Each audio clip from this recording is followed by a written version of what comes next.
All right. Hello. We're doing this a little later than usual, but I for sure wanted to do an update today. Today is Tuesday, August the 27th, 2024. Right out of the gate, I want to talk about Stevie Ray Vaughan. 34 years ago today, we lost Stevie Ray Vaughan, helicopter crash. Um I've gone through several, what's the word I'm looking for? Several phases of my music fandom, right? I'm a guitarist. I've played guitar for years. I've played in dad bands and cover bands and stuff since my high school days. Um I was in radio at the time. I was on the air when this happened. And so let me talk about that, just remembering that. And it seems like it was just yesterday. So I was working at Magic 95, CHR, what they call contemporary hit radio, is a top 40 station in Lawton, Oklahoma. At the time, I worked with a guy named Rick Walker, Rick in the Morning.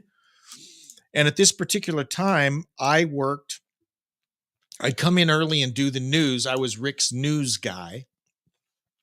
And then I'd work the midday shift after. So I'd come in early. They were long days. I'd come in at like 6, do the news with him. And then my shift was like 9 to 2 or something. So long day.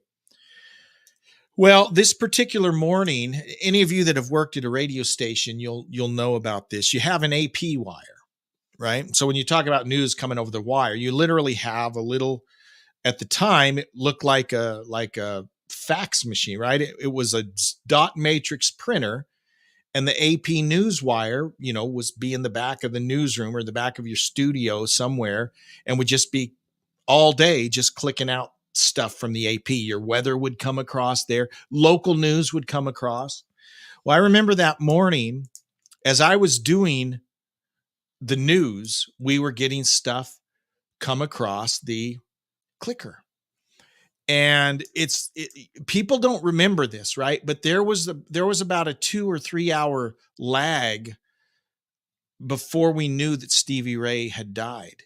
And in fact, we were getting AP reports, just kind of one right after another. The very first reports were a helicopter has crashed with members of Eric Clapton's band on board. And so the first thought was people were speculating that Clapton might have gone down in this helicopter crash, right? And this was going on for like a couple hours. We're still waiting for more information. Members of Eric Clapton's band, there's been a horrible crash, several fatalities. They talked about the band had played the night before at Alpine Valley, and Eric Clapton had performed with Robert Cray and Stevie Ray Vaughan and Jimmy Vaughan and who else. It was a big show, and so all of this was going on, and so we were all waiting for this information. Had Eric Clapton died? I mean, we knew members of his band had died, which is a tragedy, right? But people didn't know them, right? So everyone was like, has Eric Clapton died? And then all of a sudden, an hour later, a couple hours later, we get a report that says Stevie Ray Vaughan has been killed in this helicopter crash, along with members of Eric Clapton's band. Now, the story is famously members of Clapton's band, and I think Jimmy Vaughan had seats on this helicopter to fly them back to the hotel. So where this concert venue was, is this in Michigan? I should know that. I think it's in Michigan, Alpine Valley, whatever. So you could drive up there and it took you a while to get there, or you fly to in the helicopter. It's a 15-minute drive flight back to the hotels in town. Stevie Ray was not feeling well. You couldn't tell from the performance because from every indication he played, that was one of his best shows. He played awesome, right?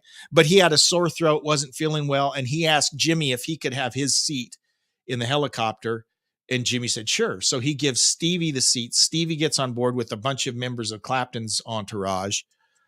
They fly. There's a lot of fog. You know the rest of the story. Helicopter flies into the hillside, kills everyone on board. Tragic story. I'm working at it, and by the time it finally broke, it was after 9 a.m. So now I'm doing my shift, and I'm working at a top 40 station. We didn't really play Stevie Ray's music at the station. So what did I do? I go and I grab David Bowie's Let's Dance, right? That's the only track we played at this top 40 station. This is 1990, right? The only song that I was still in our old rotation, right? We played Let's Dance by David Bowie. So I grabbed that out. This is still on vinyl. Cue up the record, right? And, I had said, hey, we just have this news. Stevie Ray Vaughan has just been killed. Here's a tune featuring Stevie Ray Vaughan. This is Let's Dance by David Bowie. Played it, whatever. Well, here's the thing about Stevie Ray Vaughan. And think 1983, right? It's 1983. I'm a sophomore in high school. I'm a metalhead, man. I love the metal. 83, Randy Rhoads had just died the year before, but I'm big time into Ozzy, big time into Judas Priest, Iron Maiden, Rush, huge Rush fan. So that was my bread and butter. I remember I'm in my room, probably playing my guitar. That's what I did. And my older brother says it was a Saturday night, evening, whatever. My brother's like 3 years older than me. He plays in the dad band with me. He's a bass player. So he says, hey, Jeremy, come out and check out this guy on Austin City Limits. So I go out, and that's the first time I'd seen Stevie Ray Vaughan. 1983, Austin City. I think it was 83. Dude, okay, here's this guy. He's dressed like Clint Eastwood, the man with no name, right? From Fistful of Dollars, right? And he's got the total, I mean, like, who is this guy? And he's just tearing it up.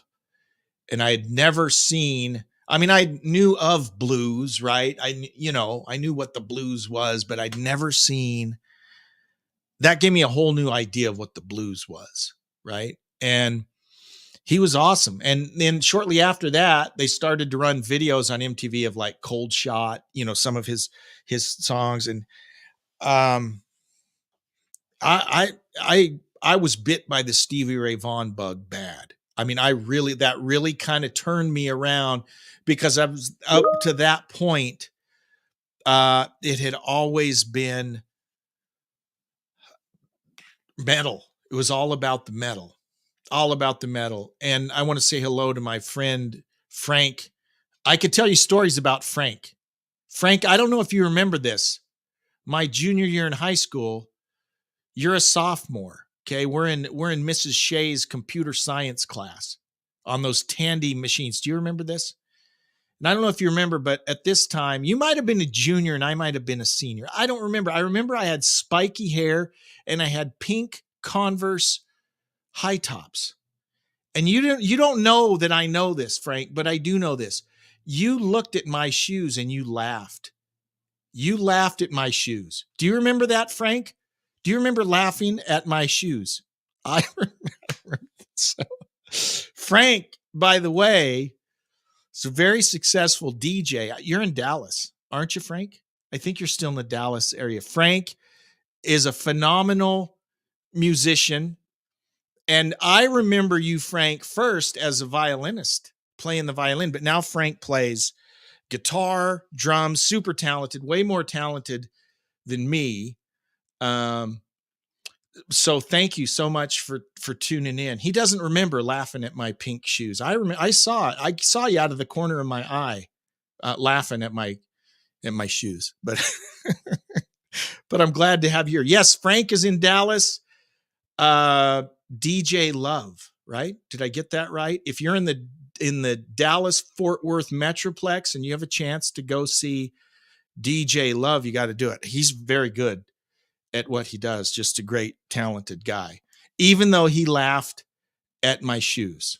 So Frank, you didn't know I was going to make you part of the show. Thank you for tuning in. But yeah, Stevie Ray Vaughan kind of turned me around as far as opening up some new ideas. Speaking of DFW, right? That was Stevie. Well, originally he was from DFW. Austin was kind of where he gravitated to, as many of the blues artists did. But Stevie Ray, obviously huge in Texas, and then became huge everywhere else. But I don't think people realize, especially if you're younger, right? Especially if you didn't really know about Stevie Ray Vaughan until after he had already died. After his death, and maybe even slightly before he died, when he was getting more and more recognition and stuff, it kind of started a whole new movement. Okay, you had guys like Joe Bonamassa. You can go back and see footage of Joe Bonamassa when he's like 12 years old, totally dressing like Stevie Ray, right? You had Johnny Lang and Kenny Wayne Shepherd, and so many of these blues rockers were emboldened by Stevie Ray Vaughan. Frank says his museum used to be right here in the building I live in. That is awesome. That is really cool. But Stevie Ray was a very important figure for me, for many other folks. And the early 90s, and Frank would attest to this, right? The early 90s, the blues rock, that was a big, and it's still a pretty big scene. But man, early 90s, it was huge. And Stevie Ray ushered a lot of that in. I love this quote from his brother, Jimmy Vaughan. Said, Stevie always sounded like he was breaking out of jail. And that's exactly what he sounded like, man. Just a great player. And I remember literally Stevie Ray Vaughan, don't laugh when I say this, Stevie Ray Vaughan, Randy Rhoads, and John Denver are the three celebrities that have hit me the hardest. I mean, Eddie Van Halen dying was sad. Neil Peart dying was very sad. But these three, because I was really into Stevie Ray, I had just bought In Step. I was cranking that, blasting that all. We didn't play it at the top 40 station I worked at, but at home, that's what I listened to all the time. Stevie Ray Vaughan, Randy Rhoads, John Denver, all tremendous musicians that had a tremendous impact on me. And I can't believe it has been 34 years since his passing. So today, especially, I just want to pay tribute to the great Stevie Ray. What a great performer. Man, guy was just phenomenal. And you always wonder when we lose someone too young, what would they be doing if they were still here? What did we miss out on? And of course, the irony and the tragedy of Stevie Ray, he struggled with substance abuse for years and years. And finally, right before In Step and right before Family Style, the album he did was his brother Jimmy, he had completely cleaned up. The last year of his life, completely sober, completely cleaned up. And I remember seeing him on Austin City Limits. I think it was in 89, maybe early 90, but it was the last time he was on Austin City Limits. He looked better. I mean, you could tell that he had been through hell and had come back out the other side, right? He was a new man, and you could see it. You could feel it. You could hear it in the interviews he gave, and very powerful. And then the sad irony is that he died shortly after really getting his life in order. So just a tragedy, but man, what a great contribution he made. I love Stevie Ray, and today especially, I just want to pay tribute to him. And I miss him. I still miss him. Got a few news items I want to talk about really quick. This one, just because it cracked me up. Marty Friedman. Okay, full disclosure, I'm gonna just throw this out there. He's another one of those guys. I've mentioned guys like this before, artists that I really dig, but it's hard for me to get into their music. And I don't want to offend anyone when I say this. Marty Friedman is one of these guys I love. I see interviews with him. I think he's awesome. I'm just not a huge Megadeth fan. I don't hate them, but I just have never been a huge fan of their music. But I've always liked Marty Friedman. Anytime I see a video with him or an interview with him, I always watch it. Well, I was not aware of this, but he was briefly considered as a guitarist in his favorite band, Kiss. Okay. Kiss reached out to Marty and said, "Hey, would you be interested in auditioning, to be the lead guitarist in Kiss?" Think about the time frame. This is probably after Vinny. I don't know. This is probably in the late 80s. I'm trying to think. Mark St. John was in there shortly, and they had to get rid of him pretty quick. So I don't know where in the pecking order he would have fallen. But he says, quote, "When they were changing guitar players a long time ago, I got a call from Kiss's people." This is an interview he did with Sam Ash Music, by the way. And I'm reading it from Ultimate Classic Rock. They say, "Do you think you'd be interested in auditioning for Kiss?" And he's like, "Tell me when and where."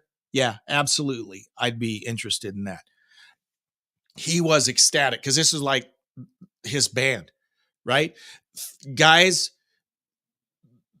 the guitarists that were coming into their own in the 80s and 90s, 95% of them grew up Kiss fans. That's just, Kiss is the band that launched 1 million guitars. So he's just stoked about this. So the Kiss folks are asking him some questions, right? Just, it's the pre-audition interview, right? "You don't have any facial hair, do you?" "No." "You've got long hair, right?" "Yeah." "You're skinny, right?" "Yeah." "And you're over 6 feet tall?" "No, that was a problem. He was 5'7". He's like, or quote, "I'm like, what? I'm 5'7.5, but I'll have an operation. I'll do something." He'd do anything to be in the band. But unfortunately, the height issue was non-negotiable. He says, quote, "They were like, 'Oh, I'm sorry, it's not going to work out.'" He said he was just crushed, super bummed. But he says, "I totally get it. The Kiss guys, Gene and Paul, how many Jewish guys are 6 feet tall without boots? Why did it have to be that way?" But he says, "I totally get it, though, because it would look funny if there was this short guy playing lead guitar. So I totally get it, but I would have done anything. If there was an operation available at the time, I would have done it." So the time he almost got into Kiss, but he missed it by this much. But, Peter Criss, he was like 5'7", 5'8". He wasn't tall. But I guess they figured he's sitting behind the drums. Wasn't a problem. Okay, and Frank, if you're still watching, I'd be interested in your thoughts on this. And I am not bringing this up to be snarky at all. I'm just being, I have a blind spot, guys. I have a blind spot in the 90s. I just was not, I worked in radio till 95, but much of that time I was working in oldies. I was working at an oldies station. I wasn't keeping track of much new music. Any new music I did consume was actually blues, right? It was Kenny Wayne Shepherd. It was Johnny Lang. That was in the early 90s. I was totally still in that Stevie Ray Vaughan phase, right? So I'm listening to all the blues stuff. I just completely missed. I wasn't listening to new music. Well, news is broke that Oasis is going to, I guess you can call it, have a reunion. The two brothers, whatever their names are, they're doing shows. I don't know when they're doing sales. August, let's see, tickets go on sale Saturday, August 31st at 8 a.m. Ireland and 9 a.m. in the UK. So these are not until the summer of 2025. So this is next summer.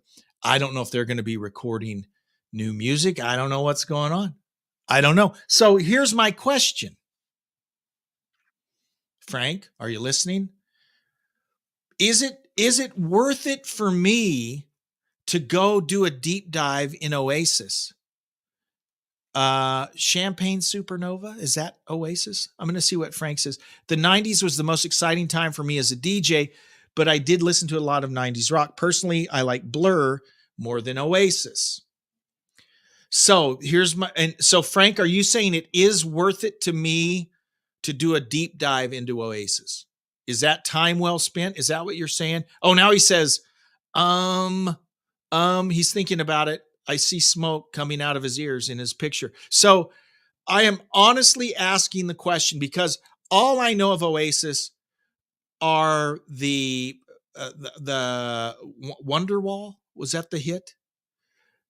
Frank says, I don't think you'll dig that deep with Oasis, but I could be wrong. Now, I love the Beatles, right? I've heard people call them a Beatles tribute. I've heard all these cracks. And it's easy for me to pile on people making fun of Oasis. And I've seen all the memes about the Oasis hairdos and all of that stuff.